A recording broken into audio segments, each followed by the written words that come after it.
doing a gig app, which is called CURRI, and this is the first time I've done it.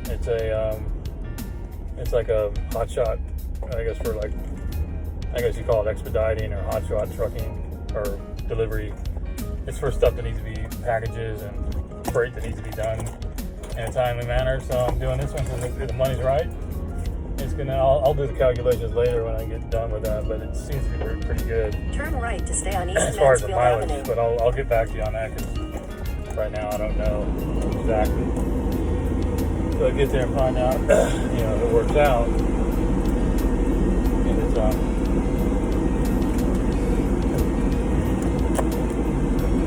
it works out to be good enough. So far, I think I haven't done that. Until I get there and actually the job is done, I'm not going to really know, but it started out pretty low and then the price increased to $140. It's just a pickup and delivery. Of course, I got to load it. It's a bunch of boxes, so we'll see when we get there. I brought my dollies. But, at the light, turn left onto North Pines Road. Okay, so I'm going the other way. On the back roads, I guess.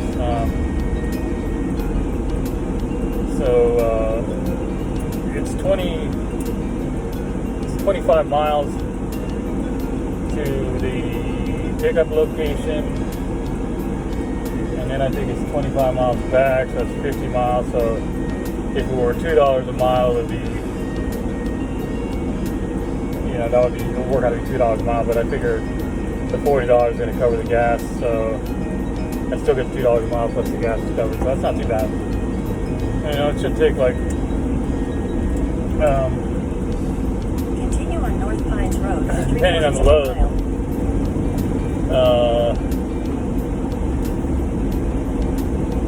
I don't know what to expect. I've never done one of these, so I don't know what to expect until I get there. It could be good, it could be terrible. I figured I might as well try one because I've had that app for, I signed up for the app like 3 years, about 2 years ago or 3 years, I don't know, it was a long time ago. A long time ago I signed up for it and I would watch the app, and one time I tried to get one and it didn't really work out, and someone else took it. And I'd see a lot, they were going out of town, they were really good paying jobs, but like I said earlier in one of my videos, my truck is pretty old, and I don't really want to I used to drive it every weekend, 200 or 300 miles every weekend. I drive long distance. 290 East Trent Avenue. But, over time, I put a lot of miles on it, so it's time to, it's not time to retire the truck, it's just time to take it easy. So 25 miles is not that bad. I mean, that's not like over the top. I think 25 miles is my limit going out and coming back. In fact, 290 East Trent Avenue. I had a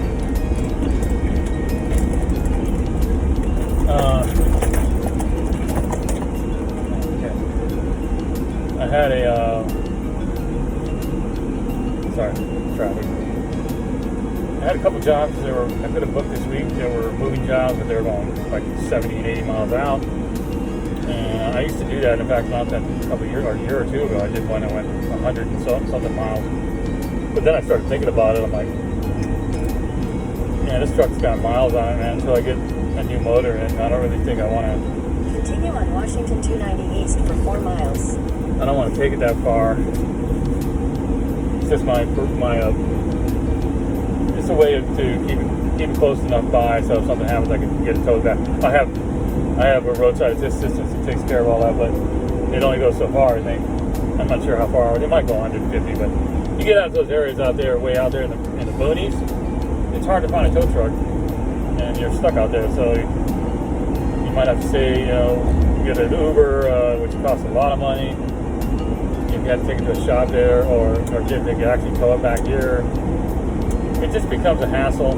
So I figure, well, if I'm only like 25 miles away, any tow truck driver can drive it back here, and I got a mechanic right next door.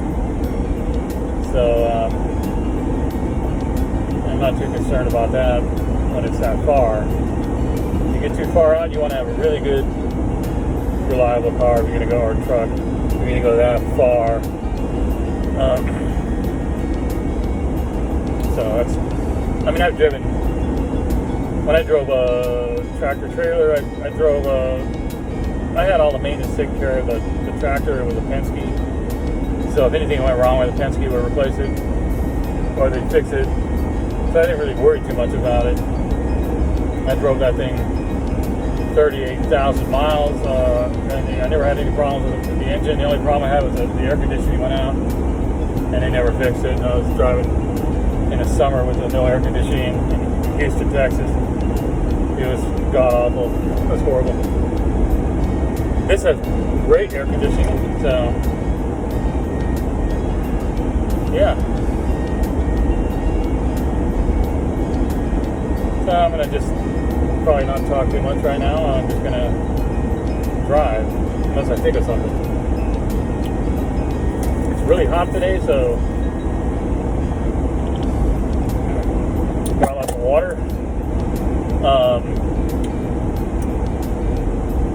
Also, the air conditioning is amazing in this truck. And I was thinking about going and doing some DoorDash and tonight, doing some Grubhub and gig apps, food delivery apps. But it's so freaking hot. I almost cussed. I don't like to cuss on camera, but it's so freaking hot that air conditioning just cannot keep up with the heat. It really can't. And this air conditioning, for some reason, is just ice cold. And sometimes I have to actually turn it off because it gets so cold. I have to shut it off. So, that's the way it is. So I'd rather be in it. I thought about it. I wasn't going to take the job because of the heat, but I'm like, you know what? The truck's so ice cold with the air conditioning, and I'd rather be inside the truck than even the house. The house air conditioning is not as good as the truck air conditioning. So if I'm going to spend the day in the heat, I might as well spend it in the truck.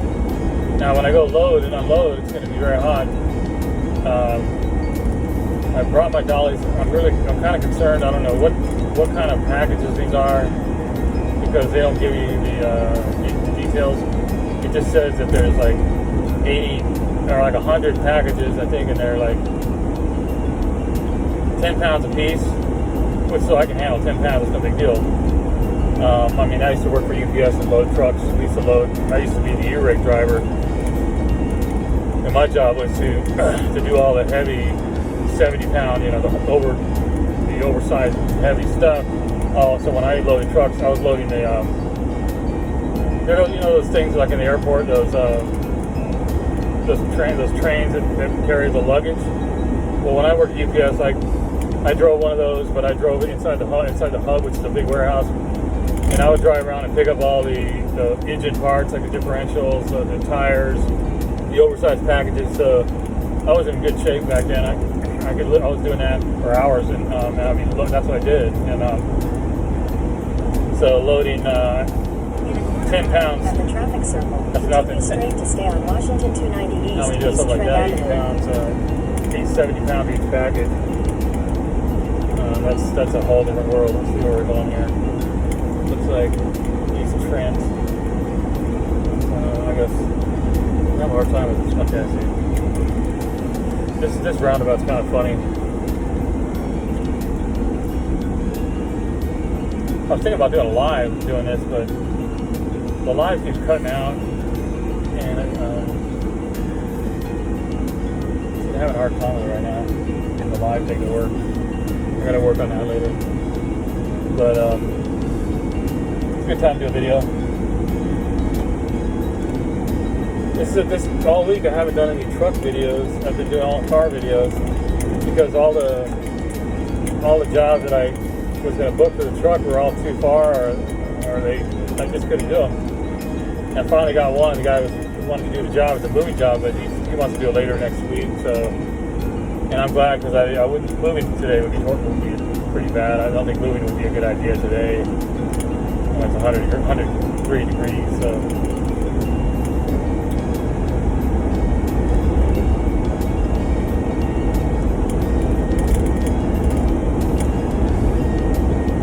This ought to be interesting, to say the least.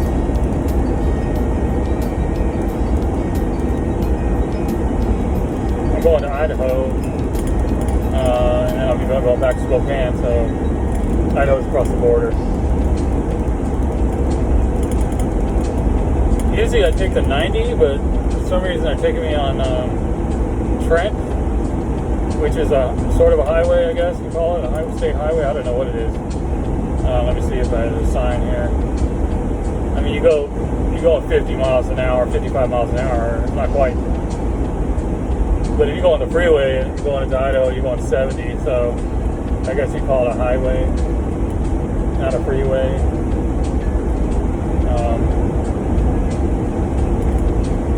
I'd rather take the highway, but this is the way they want me to go, so I'm taking it here. Whew.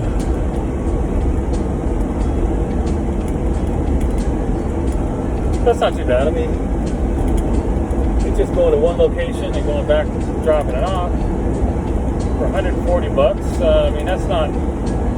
If I were to do a movie job, it'd be a lot more than that. But you know, this